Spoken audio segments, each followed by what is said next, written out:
Hello and welcome to So Simple. So today we will be doing this question of JEE Mains 2024 from limits.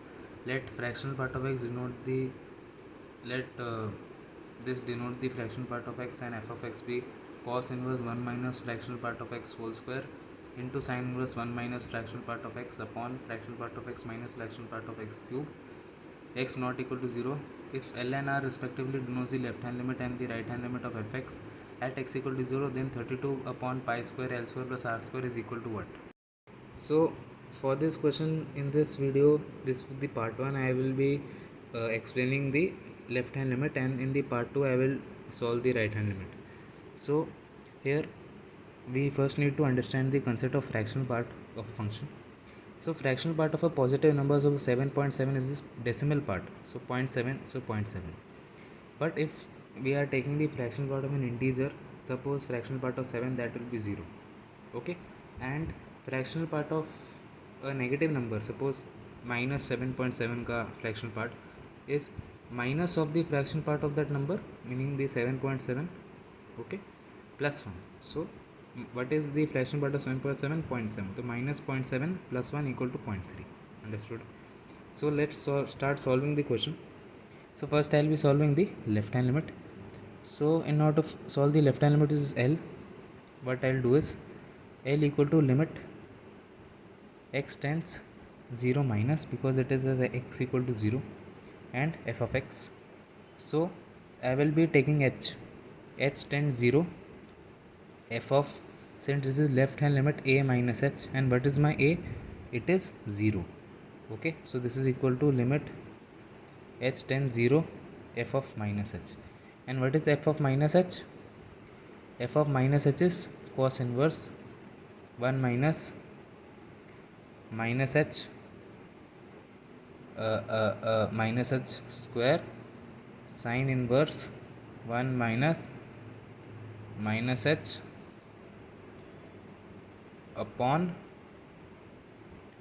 minus h minus h whole cube.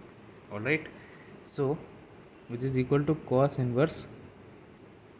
Now 1 minus, what is fractional part of a negative number? It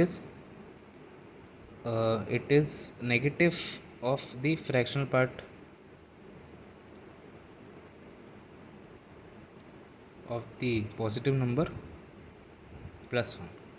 Okay, so this I can put it in a bracket, whole square, bracket close, sin inverse 1 minus bracket open minus of the fractional part of the number, okay, plus 1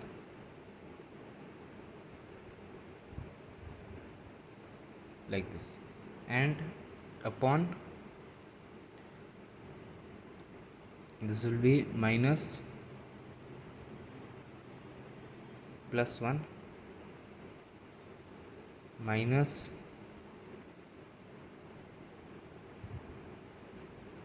h plus 1 the whole cube. Alright, and here whole time also I am having the limit, which is h tends 0. So now I will solve this. So for my convenience only, I will substituting this greatest integer function of h as h only. So cos inverse here 1 minus h whole square, which is 1 plus h square minus 2h, and I am having 1 minus also, so this and this get cancelled and I will get h square minus 2h. So cos inverse h square minus 2h into my sin inverse 1 bracket open, 1 minus 1 will be cancelled and I will get sin inverse of h upon, here I am having 1 minus h whole cube, which will be a cube minus b cube minus 3ab into a minus b. So if you solve this, you get 1 minus h cube minus 3h plus 3h square, but with this also I am having 1 minus h and this term is in a further a minus here. Okay, so -1 plus this will become minus, and with this I am having this term which is 1 minus h. So 1 and minus h. Okay, so this 1 and this 1 will be cancelled. 3h and minus h will become 2h. So 2h. So this term vanished, and h cube and minus 3h square. H cube and minus 3h square. So this thing, if I try substituting the limit now, so sine inverse of 0 is uh, 0. So this part will become 0, and if I check my denominator will be 0 plus 0 minus 0, so denominator is also 0. And if I check this will be 0 minus 0, so which is cos inverse of 0 is 1.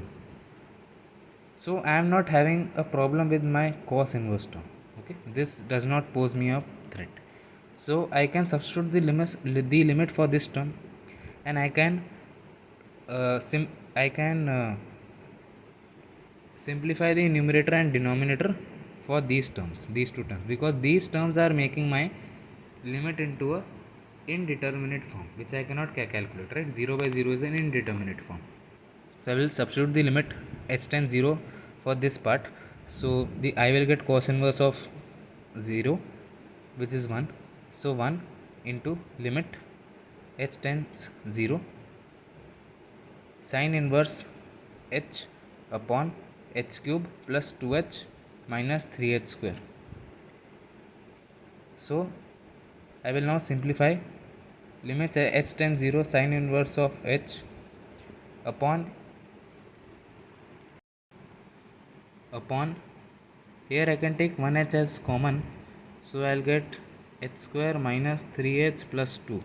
Okay, so now what I'll do, if I check here, when h tends 0, so this sine inverse h by h, you must have learned an formula, limit x tends 0